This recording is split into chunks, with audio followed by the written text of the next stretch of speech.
최태원 SK그룹 회장과 노소영 아트센터 나비관장의 이혼과 재산 분할 소송 벌써 9년째 진행 중입니다.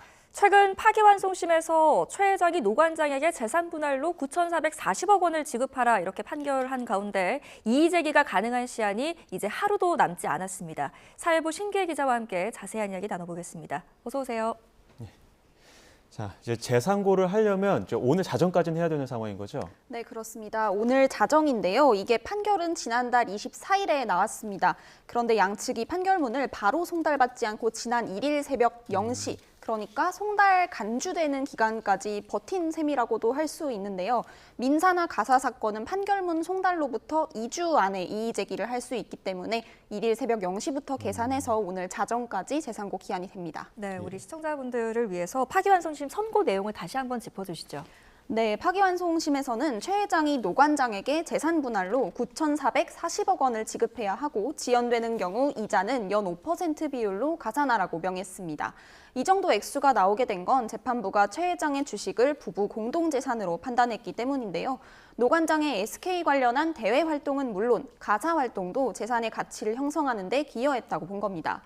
또 대법원 판단을 받는 기간에 SK 주가가 많이 올랐는데 이 주가 계산은 파기환송 전 2심의 변론 종결 당시를 기준으로 하면서 재산 분할 비율을 2대1로 정했습니다.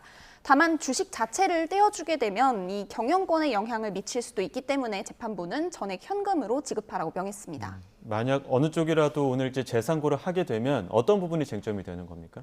네, 일단 한 가지 아셔야 될 건 대법원에서는 사실관계를 따지지는 않습니다. 주로 법적 쟁점을 위주로 판단하는 법률심이라고 하는데요. 그래서 분할 비율 자체를 따지기보다는 비율 산정에 근거가 되는 내용을 당사자들이 문제를 삼을 수 있습니다. 대표적으로는 노소영 관장의 가사나 대외 활동을 기여분으로 고려할 수 있는지 등이 쟁점으로 가능할 것 같습니다. 파기환송 이전에는 최 회장만 상고를 했었는데요. 당시 대법원에서는 최 회장의 상고 이유를 일부 받아들였던 상황이라 재상고가 받아들여질 가능성이 그렇게 크지는 않다는 게 법조계의 대체적인 시각입니다. 네, 근데 정작 중요한 게 따로 있다고 하던데, 그러니까 재상고가 실익이 있냐 없냐를 따져봐야 되는 겁니까? 실익이라기보다는 네. 재상고가 어떤 효과를 불러올지를 생각을 해봐야 합니다. 이래서 말씀드린 것처럼 재상고의 실익은 없다는 전망이 많은데 그래서 중요한 것은 결국 이자가 아니겠느냐 하는 관점들이 나오고 있습니다. 이자가 특히 최 회장의 재상고 여부에 중요하게 작용할 거라는 관점들이 있는데요. 파기환송심 재판부가 연 5%의 이유를 정하지 않았습니까?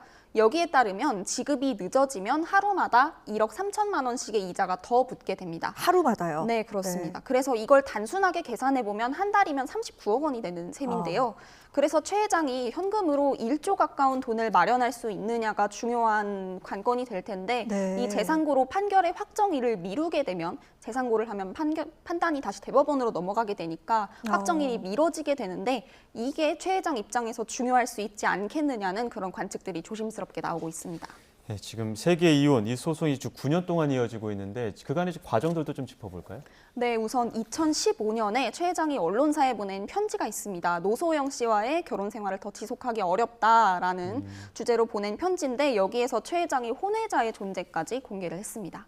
이후 2017년에 최 회장이 이혼 조정을 신청했고 노 관장도 2019년에 맞소송을 내면서 이 소송이 본격적으로 시작됐는데요. 소송 초기에 주된 쟁점은 최 회장이 가진 막대한 SK 주식을 부부 공동재산으로 볼 수 있느냐였습니다. 최 회장은 이 주식을 특유재산이라고 주장을 해왔습니다. 그러니까 분할할 수 없는 자기만의 고유한 재산이라고 주장을 한 건데요.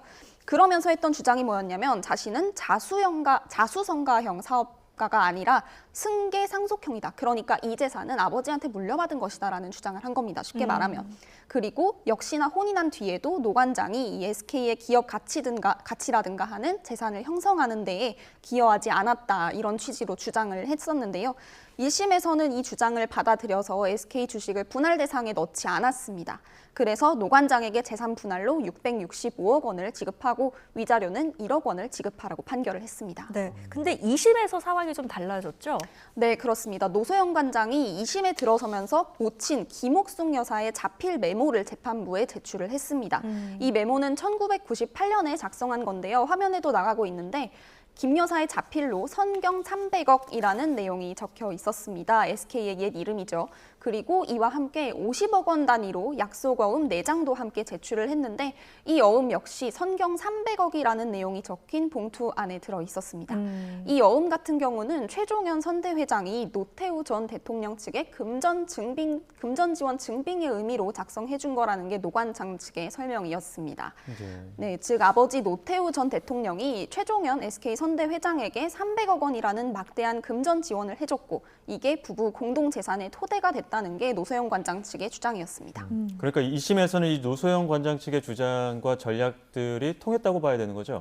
네, 그렇습니다. 2심 재판부는 이 김옥숙 여사의 메모는 직접 증거로 채택은 하지 않았지만 신빙성은 높다고 봤고 앞서 말씀드린 약속어음 같은 경우에는 증거로 판단을 한 측면이 있습니다. 그래서 이 약속어음의 액면가를 기준으로 노태우 전 대통령이 SK 측에 지원을 해줬다 이렇게 판단을 한 건데요.